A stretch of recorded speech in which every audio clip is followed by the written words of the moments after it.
Welcome back to JB Reviews. In the last video I did with these two trucks, I showed you guys the differences between max trailering and non.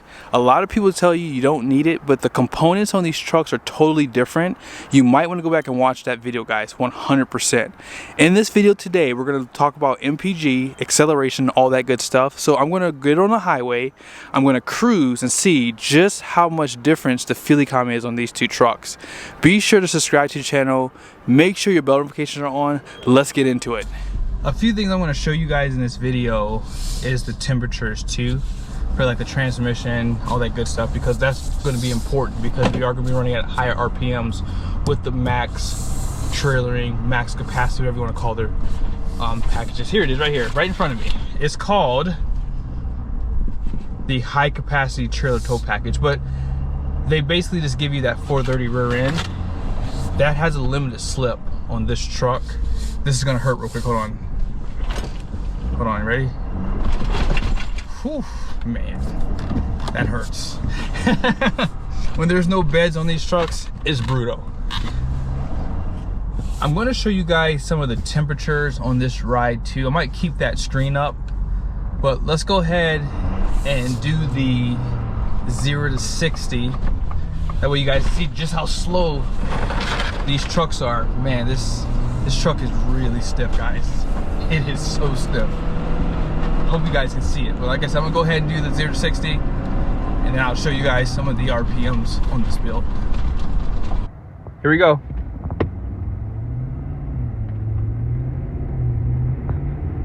$30.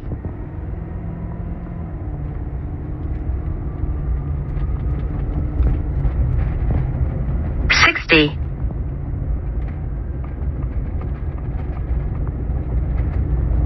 Quarter mile. She's slow. She is slow. So when guys were saying in the comment section that they wouldn't get max trailering, my bad. That's the lane keeper says. I suck at keeping these things in the lane. But yeah, when people were saying not to get max trailering, I was like, you haven't driven one of these trucks before. They are slow. So when you think about the horsepower and torque decrease, there's a lot of different reasons why they do it. Some people say they do it for reliability. Some people say that they're limited to the regulations.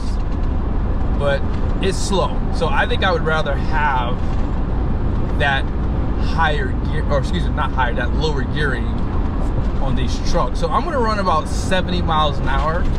And I've already reset the trip 1. Now I did it after the 0 to 60 run because I wanted it to be apples to apples, and sometimes I can go a little bit faster compared, so I just wanted to make this as close as I can. So I'm going to go ahead and turn around the camera so you guys can see the RPMs here at 70 miles an hour, okay? At 70 miles an hour, we're just over 2,000 RPMs. It's like 2,100 RPMs, okay? 10th gear. I love that Ford gives that to you. And when we go up to 75, let's see what 75 looks like. I'm gonna get over for a little bit just in case. But here we go.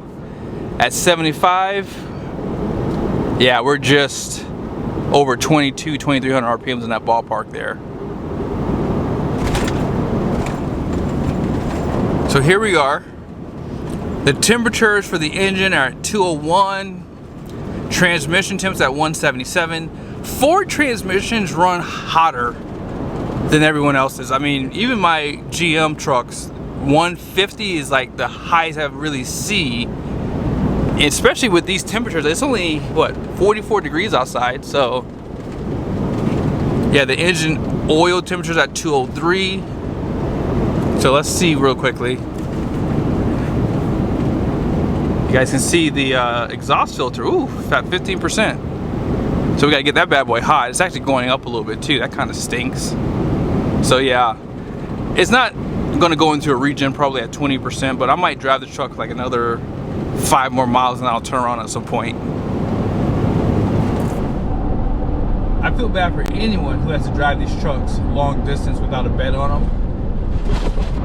I did a video doing a drive with a bed, and it was still rough. But this is ridiculous here. Pretty crazy. But yeah, when you're not going on bridges or you're just on smooth roads, it's perfect. You wouldn't be able to tell the difference. But so far we've only driven, let's see here, we've only driven 4 miles. So I'm gonna try to get some miles on this drive here for you guys.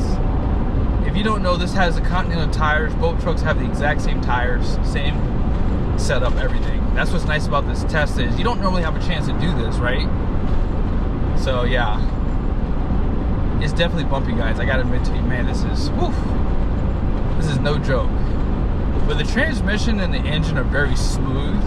I kind of like the detuned power. It's slow, but it does feel better compared to the high output power truck. I feel like that truck has so much power that it's just, it feels abusive. Like, it feels like you're hurting the powertrain with that kind of power. So I'm kind of glad that they make these a little bit slower, but I would like to see how they tow 30,000 pounds going up a 7 or 6% grade, whatever. It doesn't matter, but I'm willing to bet you it's a dog because it feels slow. I mean, you guys saw the 0 to 60s, right? It was like, what, 12 seconds? 12.88 seconds. Whoa, that's pretty bad. I had to stop at a light there, but here's 60 miles an hour. Yeah, this is a sweet spot for these trucks. Probably still like 1,700 RPMs in that ballpark. Remember, this is the max tow truck here, but we're gonna be turning around really soon. But I'll show you guys the midpoint here in a second.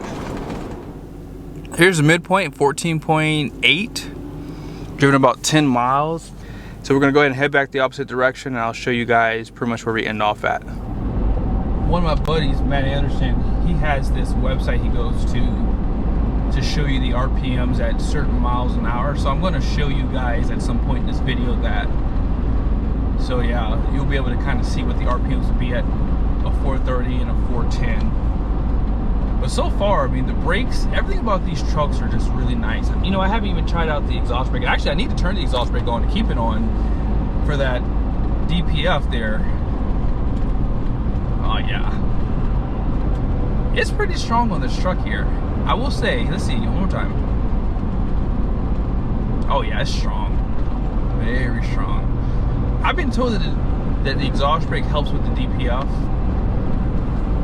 because it heats up the, I think it heats it up more when you use the exhaust brake, right? Because it creates back pressure. I don't know how true it is, but people have told me that in the past, that the exhaust brake heats things up, and so it should help with the DPF. I know that it's good to ride with the exhaust brake on even if you're not towing. Some people say it helps with the actuator or the turbo or something like that. So I'm just assuming that what these people are telling me is correct, but you guys let me know in the comment section what you think. Guys, see the exhaust brake?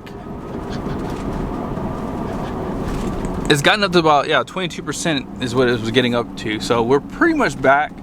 Let me show you guys where we're ending off at. 15.2 MPG. We drove about 21 miles. And you guys see there, here are the temperatures. And check this out. 65% on the DPF, guys.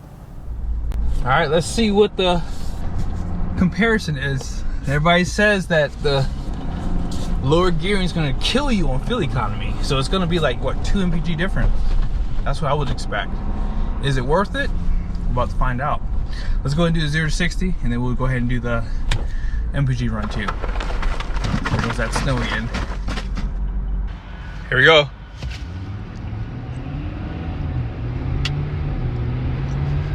$30.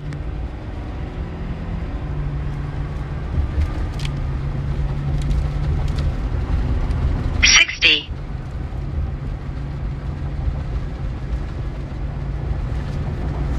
Quarter mile. Gotta reset the fuel economy now. Just reset it.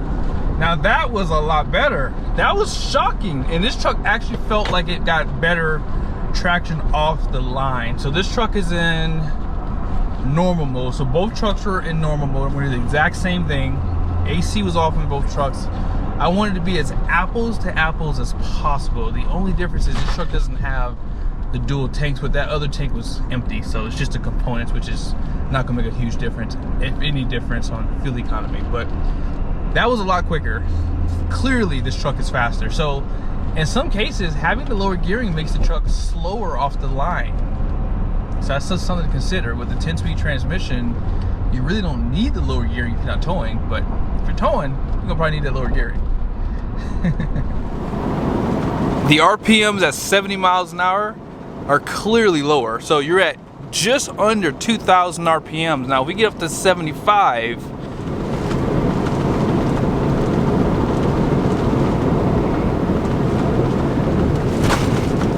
you're what, 21 maybe? Probably even still under 2,100 RPMs.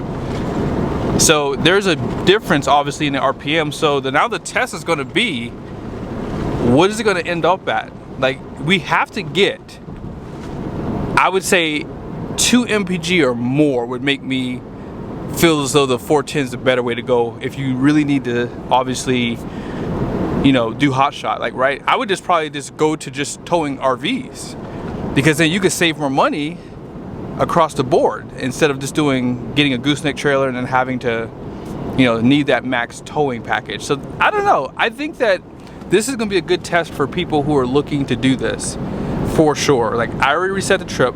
I did trip 1, so 3.1 miles driven. We're at 14.3, okay? As far as the sound goes inside the interior, you don't hear the engine any different from having the 430 versus the 410. There's no difference. Now, as far as this truck goes, I can make a case for the other one. I was at 65% for the DPF. This was at 15%. And the reason why is, I think when these trucks go into service, when the techs are working on them, and when they're moving the lot around, sometimes these trucks stay on for a little bit.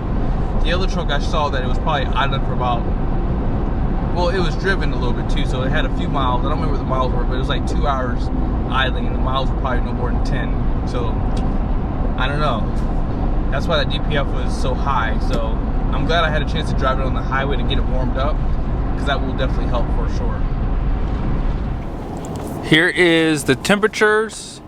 So pretty much the exact same. I think it was like maybe 203 degrees on the engine coolant, maybe in that ballpark. Exhaust brake is pretty much strong, just like the other truck too, so you don't really see a difference even with the lower gearing. But yeah, this truck has a high exhaust filter too, so the good news is it's still apples to apples. So hey, we're good. Glad I'm driving these trucks. So we'll go back the opposite direction. Oh yeah, I don't think I showed this to you guys. So yeah, we're definitely higher on the MPG, but not by much. We gotta still get back up to speed too, right?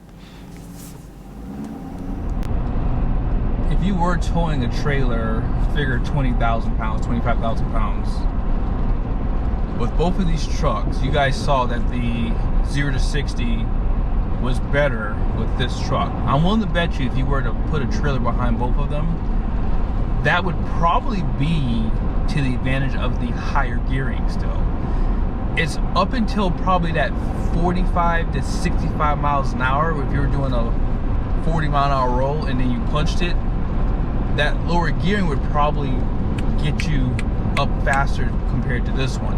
But when you're towing a trailer and you're going up a steep grade, that's where that lower gearing is the biggest deal.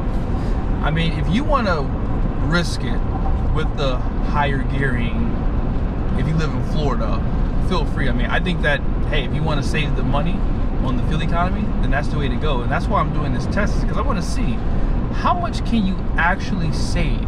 Like, if I did a 100,000 mile MPG comparison between these two trucks, I want to do that at the end of this video. That's what I want to see. I want to see how much are you actually spending in over the course of 100K. Because, like I said, it'd have to be like 2 MPG difference, right? That's just my opinion. And I'll compare both of these trucks with the same fuel tank size too, because I would never buy one of these trucks without a you know, dual tank personally. I think I would rather have that, or I would just get a bigger tank on top of my bed, right? I would probably go from 110 maybe to like 100, and I don't know how much bigger you can go. I know there's some regulations around the tank size on the bed. That's what I've been told about that. So that's just something to consider as well. Here's the 410 gear ratio at 63 miles an hour. So here's the RPM, 1719. If you don't remember, the 430 was like a little over 1800. Now let's just push it up to 70 miles an hour. The 430 would be at 2003 RPMs, it's saying. And the 410 would be at 1910. So this is 10th gear for the 10-speed Ford Super Duty transmission known as a 10R140. I feel as though it's not a huge difference when you consider. Now, if it was a 456, let's just see what a 456 would be. A 456 would be 2100 RPM. So I think the 430 is probably the sweet spot when you really consider towing. Here is the exhaust brake. By the way, do you guys see how fast I'm going? About 60, let me get down to 60, here we go, 61, 60. You see the RPMs? I have to tell you guys something. The spring rate on max capacity, max trailering compared to the non is different. This truck rides softer compared. I am very shocked by that personally. I did not expect that at all. So this truck rides a little bit better, and you guys can see the differences in the springs. Watch the video I put at the end of this one, that way you guys can understand why these trucks are worth it to purchase with the max capacity lower gearing, 100%. But we should be back here in a second, and I'll show you guys where we end off at for the MPG. Just pull back in. You guys see right there? 15.2 MPG. Listen, I had one more stop, so I'm back just a slight bit earlier. I had to come to a complete stop with the max capacity truck, and you guys see that they're the exact same. I don't even have to do the MPG comparison. I'll show you guys the numbers, but they're going to be the exact same because both trucks got 15.2. So there you have it. I don't know if you guys noticed, but I did these drives pretty identical. I went 21.4 miles.